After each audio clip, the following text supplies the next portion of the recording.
Genesis, chapter 2.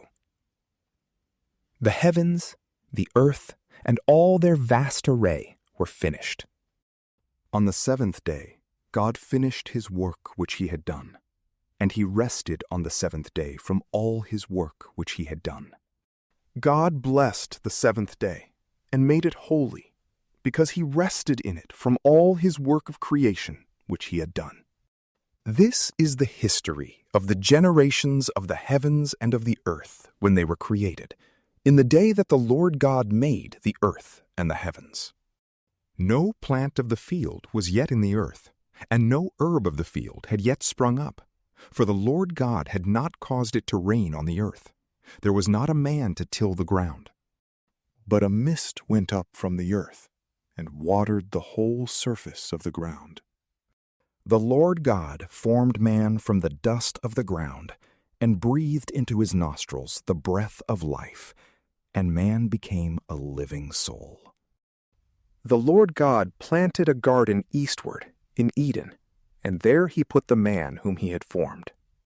Out of the ground the Lord God made every tree to grow that is pleasant to the sight and good for food, including the tree of life in the middle of the garden, and the tree of the knowledge of good and evil. A river went out of Eden to water the garden, and from there it was parted and became the source of 4 rivers. The name of the first is Pishon. It flows through the whole land of Havilah, where there is gold. And the gold of that land is good. Bdellium and onyx stone are also there. The name of the second river is Gihon. It is the same river that flows through the whole land of Cush. The name of the third river is Hiddekal. This is the one which flows in front of Assyria. The fourth river is the Euphrates. The Lord God took the man and put him into the Garden of Eden to cultivate and keep it.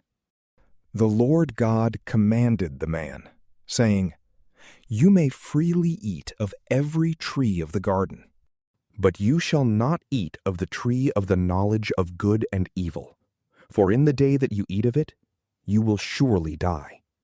The Lord God said, "It is not good for the man to be alone. I will make him a helper comparable to him."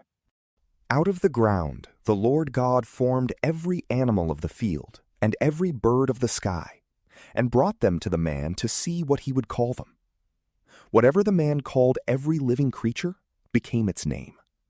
The man gave names to all livestock, and to the birds of the sky, and to every animal of the field. But for man there was not found a helper comparable to him. The Lord God caused the man to fall into a deep sleep. As the man slept, he took one of his ribs and closed up the flesh in its place. The Lord God made a woman from the rib which he had taken from the man, and brought her to the man. The man said, "This is now bone of my bones and flesh of my flesh. She will be called woman, because she was taken out of man. Therefore a man will leave his father and his mother, and will join with his wife, and they will be one flesh." The man and his wife were both naked, and they were not ashamed.